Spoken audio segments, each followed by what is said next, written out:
యెషయా గ్రంథము 30వ అధ్యాయము. ఐగుప్తునకు దూతలను పంపుట. ప్రభువు ఇట్లనెను, నన్నెదిరించు ప్రజలు నాశనమగుదురు. వారు నేను చేయని నిర్ణయములను పాటించుచున్నారు. నా ఆత్మ అనుమతింపని నిబంధనలను చేసుకొనుచున్నారు. ఆ రీతిగా నిరంతరము పాపము కట్టుకొనుచున్నారు. వారు నన్ను సంప్రదింపకయే ఐగుప్తుకు వెళ్ళుచున్నారు. ఫరో రక్షణ బడయవలెనని వారి కోరిక. కానీ ఐగుప్తు మరుగుజొచ్చినందుకు మీరు సిగ్గుపడుదురు. ఫరో రక్షణ ఆశించినందుకు అవమానము చెందుదురు. వారి మంత్రులప్పుడే సోవానును చేరుకొనిరి. వారి రాయబారులు హానేసులో ప్రవేశించిరి. నిరుపయోగమైన ప్రజను నమ్ముకొనినందుకు తాము ఆశించిన సాయము చేయజాలక తమను అవమానమున ముంచు జనులను నమ్ముకొనినందుకు వారెల్లరూ సిగ్గుపడుదురు. దూతలను పంపుట గూర్చి 2వ ప్రవచనము. దక్షిణపు ఎడారి నేగేబు ప్రదేశములోని మృగములను గూర్చి దైవోక్తి. కష్టమునకు అపాయమునకు నిలయమైన దేశము గుండా రాయబారులు ప్రయాణము చేయుచున్నారు. అచట సింగములు, గర్జించు సింహములు ఉండును. విషసర్పములు, మిన్నాగులు ఉండును. వారు తమకు ఉపయోగపడని జాతి యొద్దకు గాడిదలపైన, ఒంటెలపైన బహుమతులు మోయించుకుని పోవుచున్నారు. ఐగుప్తు చేయు సహాయం ఎందుకు పనికిరాదు. కావున ఏమియూ చేయజాలని రాహాబు భూతమని నేను ఐగుప్తుకు పేరెడితిని. యెషయా తన సందేశమును పదిలపరచుట. ప్రభువు ప్రజలు చూచుచుండగానే నన్నీ సందేశమును రాత పరికరములపై రాయమని చెప్పెను. భావితరముల వారికి ఈ ప్రజలు ఎట్టివారో తెలియజేయుటకు ఈ రాత శాశ్వతముగా ఉపయోగపడును. ఈ ప్రజలు దేవుని మీద తిరుగుబాటు చేయువారు, అబద్ధమాడువారు, ప్రభువు సందేశమును విననివారు. వీరు ప్రవక్తలతో మీరు దర్శనములు చూడవలదు, దీర్ఘదర్శులు సత్యము చెప్పవలదు. మీరు మాకు ప్రీతి కలిగించు సంగతులు చెప్పుడు, కళ్ళబొల్లి దర్శనములు తెలియజేయుడు. మీరు మా త్రోవకు అడ్డుగా నిలవకుడు. ఇశ్రాయేలు పవిత్ర దేవుని గూర్చి మాతో మాటలాడకుడు అని పలుకుదురు.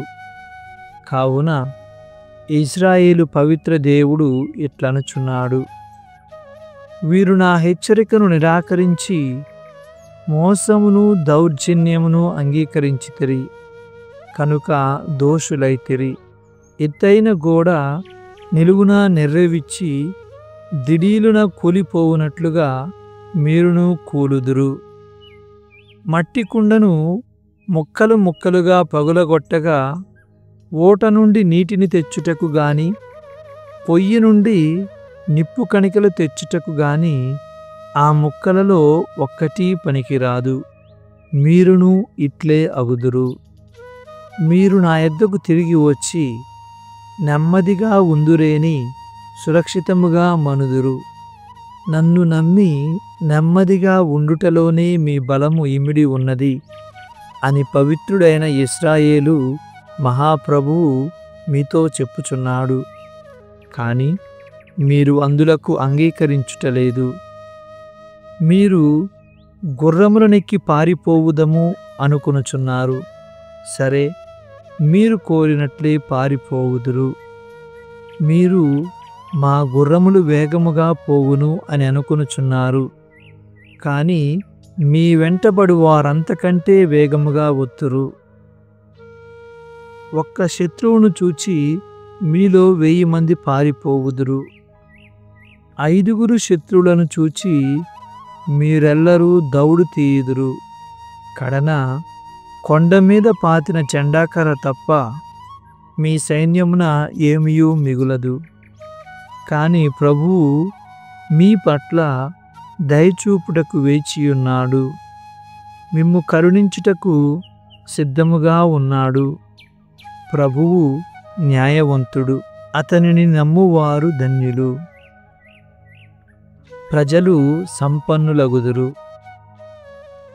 యెరూషలేము వాసులారా, మీరిక విలపింపనక్కరలేదు. మీరు ప్రభువును సహాయము చేయుమని అర్థించినప్పుడు ఆయన దయతో మీ మొర వినును. ప్రభువు మిమ్ము కష్టముల పాలు చేయును, కానీ ఆయన మీకు మరుగు కాడు. మీకు స్వయముగా బోధించును. మీరు ఆయనను ప్రత్యక్షముగా చూతురు. మీరు త్రోవ తప్పి కుడివైపునకు గాని ఎడమవైపునకు గాని జరిగినప్పుడు, త్రోవ ఇది, మీరీ మార్గమున నడువుడు అని ఆయన స్వరము వెనుక నుండి మిమ్ము హెచ్చరించును. మీరు వెండి బంగారములతో తాపడము చేసిన మీ విగ్రహములను ముట్టుబట్టను వలె ఈసడింతురు. వీని పీడ ఇంతటితో వదలినది అనుకొనిన వారిని విసరిపారవేయుదురు. మీరు పైరులు వేసినప్పుడు ప్రభువు వానలు కురిపించును, కనుక ఆ పైరులు సమృద్ధిగా పండును. ఆ దినమున మీ పశువుల మందలు విశాలమైన పచ్చిక పట్టులలో మేయును. మీ పొలములు దున్ను ఎడ్లు, గాడిదలు మేలైన తిండి తినును. ఆ దినమున మీరు శత్రువుల పట్టణములు ఆక్రమించి వానిలోని ప్రజలను వధింతురు. అప్పుడు ప్రతి ఉన్నత పర్వతము నుండి వాగులు, నదులు పారును. అప్పుడు చంద్రుడు సూర్యుని వలె ప్రకాశించును. సూర్యుడు మామూలుగా వెలిగిన దానికంటే 7 రెట్లు అదనముగా వెలుగును. ఆ కాంతి 7 దినముల సూర్యప్రకాశము ఏకమైనట్లుగా ఉండును. ప్రభువు తన ప్రజల గాయములకు కట్టును, వారి దెబ్బలను నయము చేయును. అస్సిరియాకు శిక్ష. ప్రభువు శక్తి దూరము నుండి విచ్చేయుచున్నది. ఆయన కోపము నిప్పువలే మండుచున్నది. దట్టమైన పొగవలే రాజుకొనుచున్నది. ఆయన పెదవులు ఆగ్రహపూరితములై ఉన్నవి. ఆయన జిహ్వ జ్వలించు అగ్నివలెనున్నది. ఆయన శ్వాస నిండుగా పొర్లిపారు ఏరు వంటిది. అది జాతులను వినాశనమను జల్లెడతో జల్లించును. వారి నోటికి కళ్ళెము పెట్టును. మీరు ఉత్సవ రాత్రులందువలే సంతసముతో పాటలు పాడుదురు. వేణునాదము ఆలించుచు ఇజ్రాయేలు రక్షకుడైన ప్రభువు పర్వతముకు యాత్ర చేయువారి వలె ఆనందమునందుదురు. ప్రభువు తన మహాధ్వానమును ఎల్లరికీ వినిపించును. తన కోపమెల్లరూ చవిచూచునట్లు చేయును. అగ్నిజ్వాలలు, కుంభవృష్టి, వడగండ్ల వానలు, ప్రవాహములు నెలకొనును. ప్రభువు భీకరనాదము విని అసిరియా భీతిల్లును. అది ఆయన దండముతో మోదగా తల్లడిల్లును. ప్రభువు అసిరియా ప్రజలను దెబ్బ మీద దెబ్బ కొట్టగా, ఆయన ప్రజలు డప్పులు, తంత్రి వాద్యములతో తాళము వేయుదురు. ప్రభువు అసిరియాతో స్వయముగా పోరాడును. పూర్వమే తోపేతు అను ఒక చోటును సిద్ధము చేసి ఉంచిరి. అందలి అగ్ని అసిరియా రాజును దహించును. అది లోతుగా వెడల్పుగా ఉన్న గుంత, దానిలో కట్టెలను పేర్చి ఉంచిరి. ప్రభు శ్వాస గంధక ప్రవాహం వలె వచ్చి దానికి నిప్పంటించును. 31వ అధ్యాయము. ఐగుప్తు సహాయము అక్కరకు రాదు. ఐగుప్తును సహాయమర్థింపబోవు వారు నశింతురు.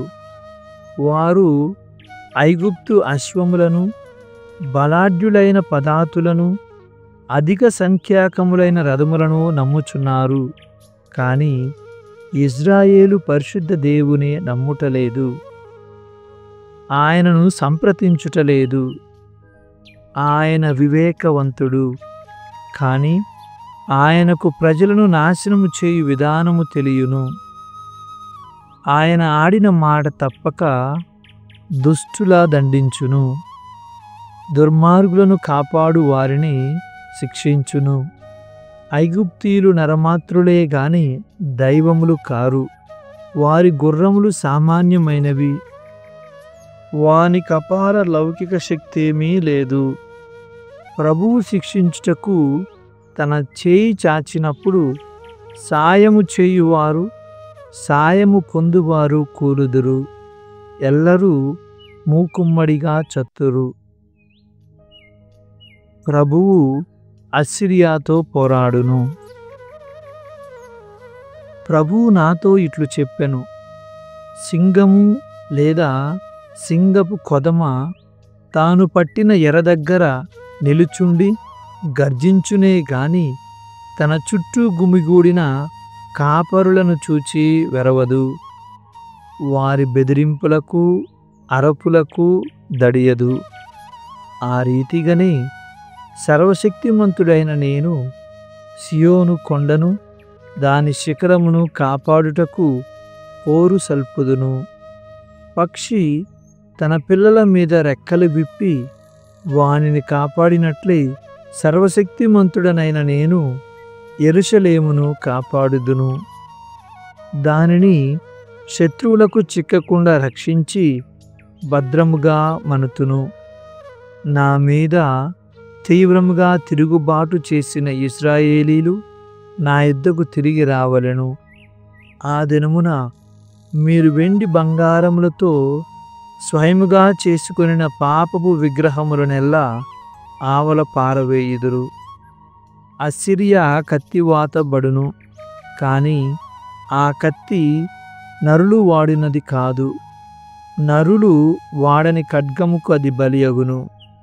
అస్సిరియా జనులు పోరు నుండి పారిపోవుదురు, వారి యువకులు బందీలవుదురు. వారి రాజు భయపడి పారిపోవును, వారి అధిపతులు వెరగొంది తమ జెండాలు వదిలివేయుదురు. ఇది ప్రభువు వాక్కు. సియోనున ఆయనను అర్చింతురు, యెరూషలేమున మండు అగ్నిలో ఆయనకు బలులర్పింతురు. జెఫన్యా గ్రంథము 3వ అధ్యాయము. యెరూషలేముకు శిక్ష. ప్రజానాయకులకు శిక్ష. తిరుగుబాటు చేయనది, భ్రష్టురాలు, తన ప్రజలను తానే పీడించినదైన యెరూషలేముకు అనర్థము తప్పదు. అది ప్రభువు పలుకును ఆలింపదయ్యను, అతని క్రమశిక్షణకు లొంగదయ్యను, అతనిని నమ్మదయ్యను, అతని చెంతకు రాదయ్యను. దాని అధికారులు గర్జించు సింహముల వంటివారు, న్యాయాధిపతులు ఆకలిగొనిన తోడేళ్ల వంటివారు. వారు తమ ఎరలో ఒక్క ఎముకనైనను ఉదయము దాకా మిగిలి ఉండనియ్యరు. దాని ప్రవక్తలు బాధ్యత తెలియని వారు, నిజాయితీ లేనివారు. యాజకులు పవిత్ర వస్తువులను అపవిత్రము చేయుదురు, ధర్మశాస్త్రమును తమకు అనుకూలముగా మార్చుకొందురు. అయినను ప్రభువింకను ఆ నగరముననే ఉన్నాడు. అతడన్యాయముకు గాక న్యాయముకు పూనుకొనును. ప్రతి ఉదయము తన ప్రజలకు తప్పక న్యాయము తీర్చును. కానీ అచ్చటి అవినీతి పరులు సిగ్గుమాలిన వారై చెడు చేయుచునే ఉన్నారు. అన్యజాతులకు శిక్ష. ప్రభువిట్లనుచున్నాడు, నేను జాతులను సంపూర్ణముగా నాశనము చేసి తిని, వారి నగరములను నేలమట్టము చేసి తిని, వారి ప్రాకారములను బురుజులను కూలద్రోసి తిని, వారి పట్టణములు నిర్మానుష్యమయ్యెను, వారి వీధులు నిర్జనములయ్యను. అది చూసి వారు నా పట్ల భయభక్తులు చూపుదురని, నా క్రమశిక్షణను అంగీకరింతురని, నేను నేర్పిన గుణపాఠమును గుర్తించుకొందురని నేను ఆశించి తిని. కాని వారు అనతి కాలముననే తాము పూర్వము చేసిన దుష్కార్యములను తిరిగి ప్రారంభించిరి. కనుక మీరు కొంచెము తాళుడు. నేను జాతుల మీద నేరము మోపు కాలము వరకు వేచియుండు. నేను జాతులను రాజ్యములను ప్రోగు చేసి వారు నా కోప ప్రభావమును గుర్తించినట్లు చేయుదును. నా క్రోధాగ్ని వలన భూమి అంతా భస్మమగును. ప్రభువు వాగ్దానములు. అన్యజాతులు. అప్పుడు నేను అన్యజాతి ప్రజల హృదయములు మార్చెదను. వారు పరదైవములను విడనాడి నాకు ప్రార్థన చేయుదురు, నన్నే సేవింతురు. ఇథియోపియా నదులకు ఆవల నుండి చెల్లాచెదరై ఉన్న నా ప్రజలు నాకు కానుకలు కొనివత్తురు. ఇశ్రాయేలున మిగిలి ఉన్న వినయాత్ములు. ఇశ్రాయేలీయులారా, అప్పుడు మీరు మేము పూర్వము ప్రభువుకెదురు తిరిగితిమి కదా అని సిగ్గుపడనక్కరలేదు. అప్పుడు నేను మీ నుండి గర్వాత్ములనెల్లా తొలగింతును. నా పవిత్ర నగరముపై మీరు మరలా పొగరుతో విర్రవీగరు. నేను మీ నడుమ వినయాత్ములు దీనులైన ప్రజలను మిగులనిత్తును. వారే నన్ను నమ్ముకొందురు. ఇశ్రాయేలీయులలో మిగిలి ఉన్నవారు ఎవరికి కీడు చేయరు, కళ్ళలాడరు, మోసము చేయరు. వారెవరి భయము లేక సురక్షితముగా మనుచు వృత్తిలోనికి వత్తురు. సియోను ఆనందగీతములు. సియోను కుమారి ఆనందనాదము చేయుము. ఇశ్రాయేలు హర్షధ్వానము చేయుము. యెరూషలేము కుమారి నిండు హృదయముతో సంతసింపుము. ప్రభువు నీ దండనము తొలగించెను, నీ శత్రువులను చెల్లాచెదరు చేసెను. ఇశ్రాయేలు రాజైన ప్రభువు నీ నడుమనున్నాడు. కావున నీవు ఇక ఏ కీడుకు భయపడనక్కరలేదు. ప్రజలు యెరూషలేముతో, సియోను నీవు భయపడకుము, భీతి వలన నీ చేతులు క్రిందికి వ్రేలాడనక్కరలేదు అని పలుకు రోజులు వచ్చుచున్నవి.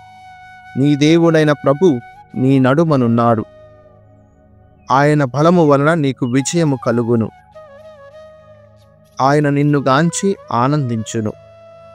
ప్రేమతో నీకు నూతన జీవము వసగును. నిన్ను తలంచుకొని సంతసముతో పాటలు పాడును. ఉత్సవ దినమున వలె ఆనందించును. ప్రవాసులు తిరిగి వచ్చుట. ప్రభు ఇట్లనుచున్నాడు, నేను నీ వినాశనమును తొలగించి తిని, నీ అవమానమును తుదముట్టించి తిని. నేను త్వరలో నీ పీడకులను శిక్షింతును, కుంటి వారిని రక్షింతును, ప్రవాసులను ఇంటికి కొనివత్తును. వారికి కలిగిన అవమానమును కీర్తిగా మార్తును. అప్పుడు లోకమంతా వారిని స్తుతించును. నేను చెదిరిపోయిన నీ ప్రజలను మరలా ఇంటికి కొనువచ్చు కాలము వచ్చుచున్నది. అప్పుడు మీరు ప్రపంచమందంతటా కీర్తి బడయుదురు, మరలా వృద్ధి చెందుదురు. ఇది ప్రభువు వాక్కు. సామెతల గ్రంథము 11వ అధ్యాయము. కొండెగాడు రహస్యములను వెల్లడి చెయ్యును, కాని నమ్మదగిన వాడు రహస్యములను దాచియుంచును. హితోపదేశము లేని ప్రజలు నశింతురు. పెక్కుమంది హితోపదేశకులు ఉన్నచో భద్రత కలుగును. ఇతరులకు హామీగా ఉండువాడు దుఃఖము పాలకును. అన్యులకు పూచీ పడని వానికి చీకు చింత లేదు. నెనరుగల స్త్రీ ఘనతను తెచ్చుకొనును, కాని హింసాధికుడు ఐశ్వర్యమును సంపాదించుకొనును.